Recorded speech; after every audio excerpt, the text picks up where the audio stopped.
Welcome to The Explainer.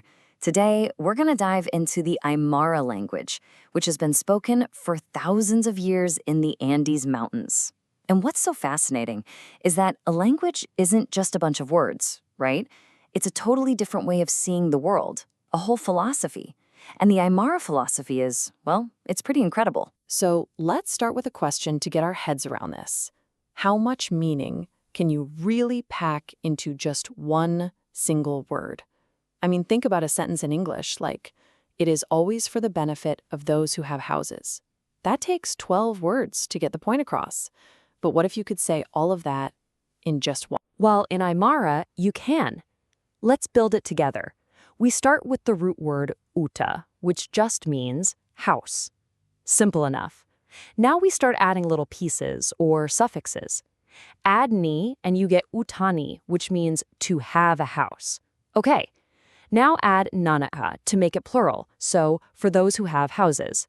Then you tack on taki, which means for the benefit of. Getting longer. Add puni for always. And finally, you add wa at the very end to affirm that the whole statement is true. And what you're left with is utanina kataki puniwa. A single word that is also a complete, complex sentence. It's just a beautiful piece of linguistic engineering. So you have to be asking, how is a word like that even possible? Well, the best way to think about it is to imagine Aymara as a language made of Lego. The words aren't just memorized, they're built piece by piece from the ground up. Now, the technical term for this is an agglutinative language. All that really means is that instead of changing words on the inside or using a ton of little helper words like we do, to, for, va, Aymara just strings together these distinct little units of meaning. Each piece adds a new layer, just like snapping another Lego block onto your creation. But here's where Aymara gets really unique with its building block approach. See, a language like English uses both prefixes at the beginning of a word and suffixes at the end. Think unhappy. But Aymara, it's a purely suffixing language. There are no prefixes at all. Every single new piece of meaning, every Lego block gets added to the end of the root. And that's how you get that long, elegant chain of a word we just saw. This whole building block structure doesn't just shape the meaning, it actually shapes the very sound of the language. So for our second point, let's zoom in and listen a little closer.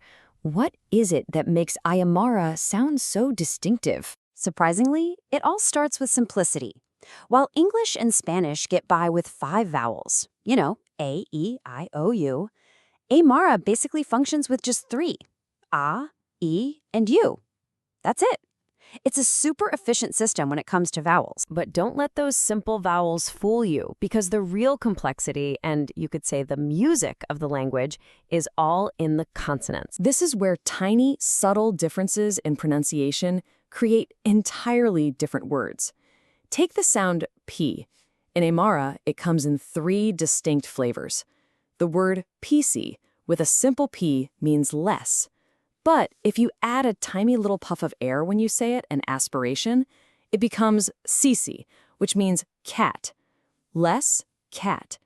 That one little puff of air changes everything. And we see the exact same thing with the ka sound. The word kosa means good, but if you change that to a k, that's a sharp, almost clicking sound you make in the back of your throat, you get kosa, which is a traditional fermented drink.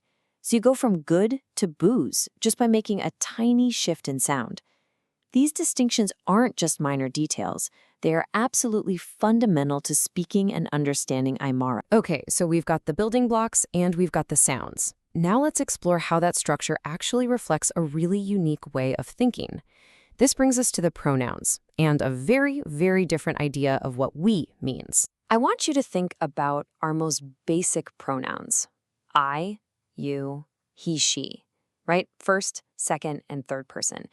That feels like a basic law of language, something universal. But Aymara comes along and completely challenges that idea.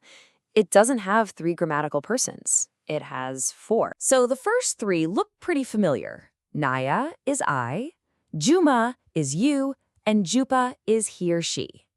But then there's this 4th one, jiwasa. What in the world is that? How is it different from a regular we? Giawasa is a very special kind of we. Linguists call it the inclusive we. It doesn't just mean us in some vague sense. It specifically means you and I together. It creates a bond, a single unit between the person speaking and the person listening. It's a worldview that prioritizes the relationship between people over the individual. It's the idea of community literally baked right into the grammar. And this deep idea of interconnectedness, it's not just in the pronouns, it's absolutely everywhere. Which leads us to our fourth point, how Aymara reflects what some researchers have called a quantum culture, a world where everything is alive and deeply connected. This quote from the new Aymara grammar really gets to the heart of it. It says, "In Aymara philosophy, everything has life. The hills, rivers, lakes, soils, stones, mountains, because all of these subjects have energy." And that's not a metaphor. The Aymara worldview doesn't see a universe of objects, it sees a universe of subjects, and every single one possesses its own energy. And, of course, the language is a perfect mirror of this philosophy. Every word that ends in a vowel is described as having more force, more energetic vibration. The language itself is built to treat the entire universe not as a collection of dead things, but as a vibrant, interconnected system of living beings. And all of this brings us to our final, and frankly, our most urgent point. A language that holds such a unique and precious worldview, well, it's something worth protecting.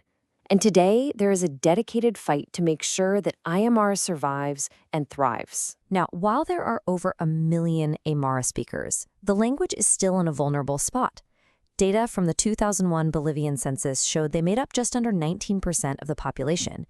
And experts will tell you, even languages with millions of speakers can be at risk if they aren't being actively used in schools, in government, and in everyday life. But the Aymara people have been fighting to preserve their language for decades. You can see some of the key milestones here, from getting a unified alphabet officially recognized back in '84 to its recognition as an official language in Bolivia's 2009 constitution. And the publication of a brand new comprehensive grammar in 2024 is the latest and a truly massive step on this journey. So you can see why this new grammar is so much more than just some book on a shelf. It's a powerful tool for education. It's a critical resource for a new generation of teachers and students. And it's a powerful act of cultural reaffirmation. It represents decades of tireless work by linguists and community elders. And it's a crucial weapon in the fight to preserve not just a language, but an entire way of seeing the world. As Dr. Pedro Plaza Martinez, one of the experts involved, puts it, the lack of didactic materials and literature in the Aymara language can be counteracted by writing, producing texts, from stories to scientific texts. At the end of the day, a language stays alive when people use it, when they write in it, and when they celebrate it. And that really leaves us with one final thought to chew on. The story of Aymara is this powerful reminder that every single language contains its own universe of thought, of history, of connection. So the real question for all of us is this: what worlds do we lose? What ideas disappear forever every single time a language goes silent?